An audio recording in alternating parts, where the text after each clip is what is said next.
Welcome to Phandalin, a frontier town built on the ruins of a much older settlement. Centuries ago, this was a thriving community allied with dwarves and gnomes. But when orc hordes swept through, the town was left in ruins and abandoned for generations. Only in recent years have settlers returned, carving out a new life among the ivy-covered stones and crumbling walls. Farmers, woodcutters, and prospectors now call this place home, drawn by whispers of gold and silver in the nearby hills. As you walk the muddy main street, the town opens before you. 40 or 50 log buildings, some built atop ancient foundations. Children play on the green, townsfolk tend to their chores, and all eyes turn briefly toward newcomers before returning to their work. At the east end of town, a ruined manor looms on the hillside, a reminder of Phandalin's turbulent past. But here, at the very heart of town, stands the Stonehill Inn. The inn is a sturdy roadhouse of fieldstone and timber, its common room alive with chatter. Locals gather here to share mugs of ale and cider and to trade stories with anyone willing to listen. The innkeeper, Toblin Stonehill, came from Triboar chasing dreams of mining, but quickly discovered his true calling was hospitality. Friendly and approachable, Toblin has built the inn into a welcoming hub for travelers. Yet beneath his smile lies worry. The Redbrands, a gang of thugs, have terrorized the town, and Toblin fears for his wife and children should he speak out too boldly. Spend time here and you'll hear the voices of Phandalin itself. The bartender speaks of Darren Edermath, the orchard keeper with an adventuring past. A local weaver warns that the Redbrands harass every business except the Miners' Exchange, run by Halia Thornton. A farmer tells of Sister Garaele at the Shrine of Luck, returning from a mysterious journey. Toblin's son whispers about his friend, who found a secret tunnel near Tresendar Manor. And Toblin himself recalls a tragedy of Phandalin, a woodcarver murdered by the Redbrands, whose family vanished soon after.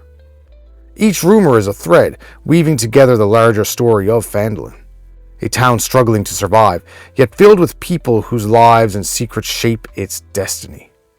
For travelers, the Stonehill Inn is more than a place to rest. It is the beating heart of Phandalin, where stories begin, alliances are forged, and whispers lead to the shadows that linger just beyond the town's edge. Every frontier town survives on trade, and Phandalin is no exception. Its merchants keep the settlement supplied, its miners paid, and the adventurers equipped. Step off the town green and you'll find 3 very different establishments, each with its own story and its own keeper. First, we arrive at Barthen's Provisions, the largest trading post in town. Its shelves are stacked with everyday necessities, rope, rations, bedrolls, and gear for those braving the wilderness. Weapons and armor are absent here. For those, customers are directed elsewhere.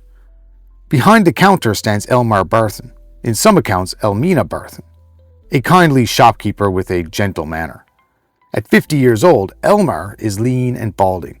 He has become a trusted figure in Phandalin.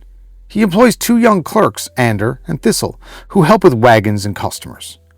Barthen is more than a merchant. He is a friend to Gundren Rockseeker and shares in the excitement of rediscovering the lost mine of the Phandelver Pact. His shop is a place where adventurers not only resupply, but also hear news of the Rockseeker brothers and the troubles caused by the Redbrands. A short walk away, a wooden sign shaped like a shield with a blue lion marks the Lionshield Coster. This modest trading post is part of a merchant company based far to the east in Yarter. Their caravans bring finished goods to Phandalin and beyond, though banditry has taken its toll. Here, the post is managed by Lenine Greywind, a sharp-tongued woman of 35. Lenine keeps a back room stocked with armor and weapons, but she is cautious, refusing to sell arms to anyone she believes might threaten the town. She openly warns travelers about the Redbrands, advising them to steer clear of the sleeping giant tap house. Lenine's loyalty lies with Phandalin's safety, and she rewards those who help recover stolen Lionshield goods. Finally, we come to the Phandalin's Miners' Exchange. More than a trading post, it serves as an unofficial records office, registering claims to streams and excavations in the surrounding hills. Prospectors gather here to weigh and sell their finds and to trade stories from the countryside. The guild master is Halia Thornton, a calculating and ambitious woman. Outwardly, she is a merchant, but beneath the surface she is an agent of the Zhentarim, a shadowy organization seeking control through wealth and influence. Halia works slowly, carefully to bring Phandalin under her sway. She is respected, even feared by the Redbrands, who avoid crossing her. For adventurers, she can be a powerful ally or a dangerous rival. Together, these three establishments form the backbone of Phandalin's trade. Barthen's kindness, Lenine's vigilance, and Halia's ambition reflect the town's fragile balance. A community caught between survival, safety, and the lure of power. Beyond the shops and trading posts, Phandalin's strength lies in its people, farmers, families, and those who carry the town's faith. Here, community is built not only on survival, but on trust and shared purpose. On the edge of town sits Alderleaf Farm, a modest but welcoming homestead. Its fields are tended by Colleen Alderleaf, a wise halfling farmer known for her sharp insight into everything that's happening in Phandalin. Colleen is a kind host, offering travelers a place to stay in her hayloft when the inn is full or coin is short. Her son, Carp, is a spirited boy with dreams of adventure. While playing near the ruins of Tresendar Manor, Carp stumbled upon a secret tunnel hidden in the thickets. He watched as Redbrand thugs and even strange goblins with glowing hands slipping in and out of the passage. Though the boy was nearly caught, he escaped, bringing word of the hidden lair beneath the manor. Carp's discovery ties Alderleaf Farm directly to the shadowy dangers lurking under Phandalin's hillside. Quillian herself is connected to the wider world. She is a longtime friend of Rydoth the Druid, who knows the land better than anyone. When adventurers seek lost sites like Cragmark Castle, Quillian points them towards Rydoth, who has recently traveled to the ruins of Thundertree. Closer to the town center stands Phandalin's only temple, the Shrine of Luck. Built from stone salvaged from nearby ruins, the shrine is dedicated to Timorna, goddess of fortune. Its caretaker is Sister Garaele, a young elf acolyte and devoted member of the Harpers. The Harpers are a secretive network of adventurers and spies, working quietly to oppose tyranny and protect the weak. Garaele embodies their mission here in Phandalin, though she despairs at the grip of the Redbrands on the town. Her presence ties Phandalin to a much larger struggle across the north. Through her, the Harpers keep watch on events in the region, gathering information and resisting those who abuse power.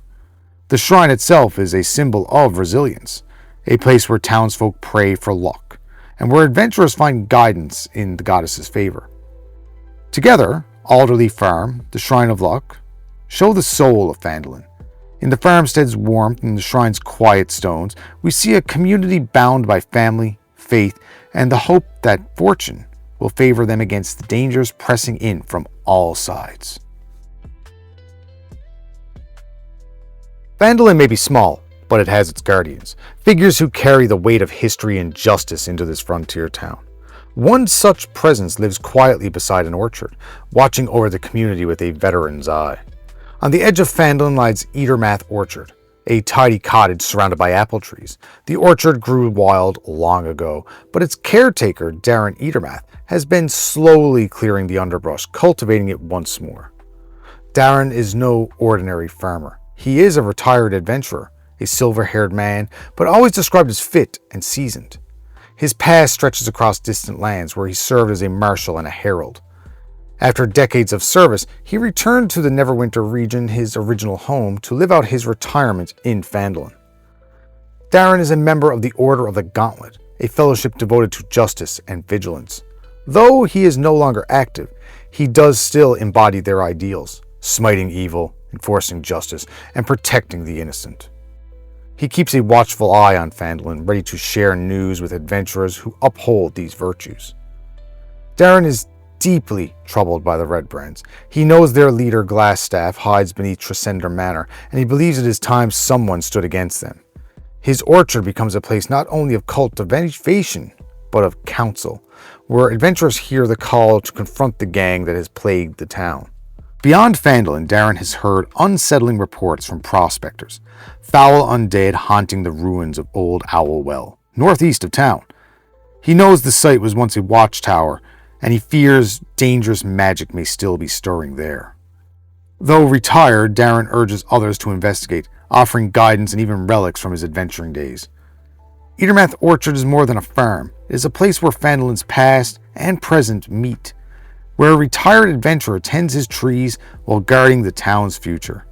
Through Darren Edermath, we glimpse the vigilance that keeps Phandalin standing against the shadows pressing in. Phandalin has no functioning government. Instead, the townsfolk elect a Townmaster each year to keep records and settle minor disputes. The Townmaster's Hall, with its stone walls and bell tower, stands as the closest thing to authority in this frontier settlement. The hall itself is modest but serviceable, even containing a small jail with 2 cells. Outside its doors, a job board displays notices, contracts written in the same hand, posted by the Townmaster. The current Townmaster is Harbin Wester, a middle-aged banker. Harbin is cheerful enough, but timid to the point of paralysis. He insists the Redbrands are just a mercenary guild, and downplays their threat, even as they terrorize his town. Intimidated by the gang, Harbin often speaks through closed doors, refusing to face visitors directly. When adventurers return from quests, he slips payment under the door 1 coin at a time. Despite his fear, Harbin does call for help. His notices describe dangers along the Triboar Trail where marauders, bugbears, an ogre, and even strange goblins have attacked caravans near Wyvern Tor. He offers gold to any group willing to drive them off. Though reluctant, Harbin admits that the Redbrands themselves should be captured and sent to Neverwinter for trial. The Townmaster's Hall reflects Phandalin's fragile authority. Harbin Wester embodies both the town's need for leadership and its struggle against fear. His timid hand on the job board reminds us that in Phandalin, true order will not come from elected office alone. It must be won by those willing to face the dangers he cannot. Every town has its dangers, and in Phandalin they wear scarlet cloaks. The Redbrands are a gang of thugs who bully shopkeepers, terrorize families, and haunt the streets. Their presence is felt everywhere, but nowhere more than at the east end of town. Here stands the Sleeping Giant, a ramshackle taproom with a reputation as foul as its ale. The porch is crowded with surly figures in grimy scarlet cloaks, their eyes fixed on newcomers. Inside, the tap house is said to be run by Grista, and other accounts have it run by Greska, a brutish orc, whose establishment has become the Redbrands' watering hole. For adventurers, stepping through its doors means stepping directly into the gang's territory. Above the town, on a low hillside, loom the ruins of Tresendar Manor. Once more a castle than a house, the manor has long stood abandoned. Its crumbling walls and thickets conceal a darker secret. The Redbrands have claimed its cellars as their stronghold. Beneath the manor lies the Redbrands' hideout, a dungeon complex carved from the old cellars and crypts of the Tresendar family. What was once storage for food and water, and a resting place for the dead, has been expanded into barracks, workshops, and holding cells. There are 2 ways in, though through the ruins of the manor itself, or by the secret tunnel discovered by Lungcarp Alderleaf. Both lead into the heart of the Redbrands' domain, where their leader, known only as Glassstaff, commands from the shadows. The Sleeping Giant, Tresendar Manor, and a hideout beneath form the dark underbelly of Phandalin. Here, the town's struggle against fear and tyranny comes into sharp focus. To confront the Redbrands is to confront the very forces that threaten to undo everything the settlers have built. Phandalin is more than a frontier town. It is a place where history and hope collide, where ruins whisper of the past and new settlers fight to build a future. We've walked its muddy streets, met its merchants and farmers, and stood in its shrine and orchard. We've seen the timid hand of Harbin Wester, the quiet strength of Sister Garaele, the wisdom of Quilleen Alderleaf, and the vigilance of Darren Edermath. We've stepped into the Stonehill Inn, where rumors spark adventure, and we've glimpsed the shadows beneath Tresendar Manor, where the Redbrands plot their hold on the town. Phandalin is fragile, yet resilient. Its people live under threat, but they endure, bound by faith, trade, and community. For adventurers, this town is both sanctuary and battleground, a place where every choice echoes across the frontier. And so, as the sun sets over the Sword Mountains, Phandalin stands at the edge of destiny. Its future will be written not by timid leaders or ruthless gangs, but by those bold enough to walk its streets, listen to its people, and confront the shadows that linger in its ruins. Thanks for watching, everybody. If you liked this video, there should be another one on screen now. I believe it will be Neverwinter. Until next time, guys, like, subscribe. This is James from the Dungeon Puffin. Later, guys.